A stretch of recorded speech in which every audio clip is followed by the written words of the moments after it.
All right, day 2 of Tokyo, and we stopped by the club lounge and had a little bit of, I don't really call it breakfast, but a couple drinks. And now we are off to get some sushi. Let's hope that goes well. My name's Ed. After an alarming visit to the doctor, I decided to take a new path. More travel, more experiences, and share what I learned.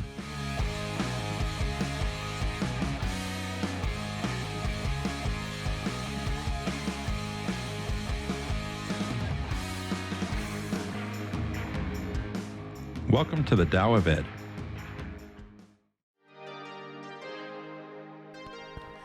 In the afternoon, we decided to grab some sushi. I had heard good things about a place called Kaiten Sushi Nemuro Hanamaru in Tokyo Plaza, Ginza, which I did mispronounce. We hopped in a cab and made our way there in about 20 minutes.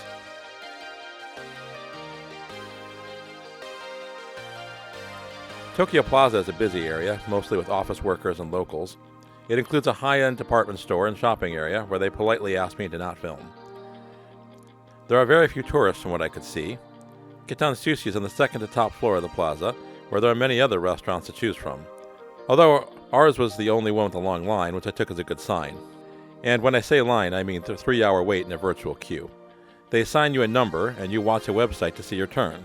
And since this was all written in Japanese, it took a few minutes, and the help of a kind stranger. I wanted to share something that was kind of cool. When Aldo and I were sitting up at the bar, we met this old couple and had a brief conversation. I noticed that when they came in, because number one, you can see from the photo that I'm posting here, the guy wasn't wearing the hat anymore, but they had cool, very cool hats. She had this whole Carmen Sandiego hat going, which I thought was cool.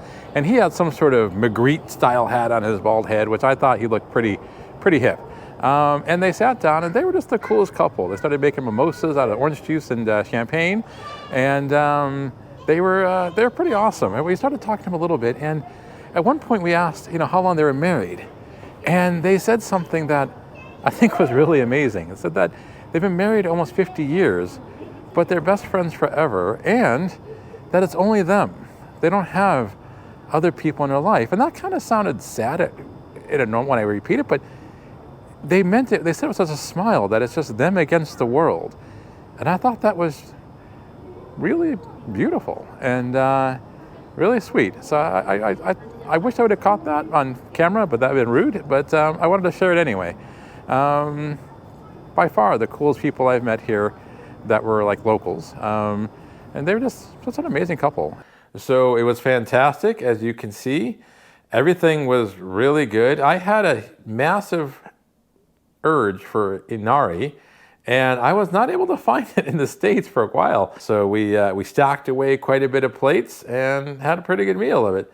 What's amazing is we both ate a ton of sushi. It's all I had all day really, except for like 3 bites of something. It was kind of a breakfast thing at the lounge, but so it was all I really had, and it was for both of us just to get completely stuffed on sushi at an excellent sushi place was like $54 for 2 of us. So way cheaper than I imagined, and it was fantastic. I'm going to put the name of the place and the website in the description.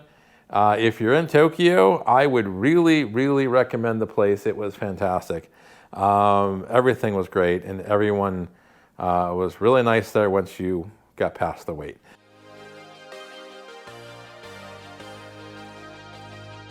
All right, so we're driving around Shibuya and just taking some video. Typical weekend evening in Shibuya, Tokyo. Shibuya is probably the most visually iconic part of Tokyo. Most modern films set in Japan, the remarkable Lost in Translation comes to mind, will feature Shibuya crossing or some other key shots from the area.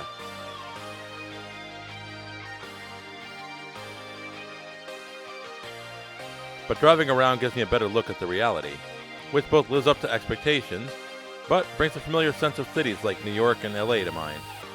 Buskers playing in transient crowds, groups of mostly young people talking, couples walking to their dinner dates.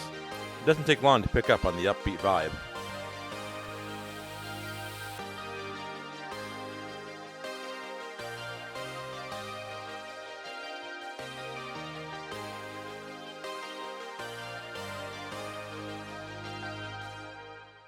That was fun, and we're going to go down tomorrow and explore it a bit more.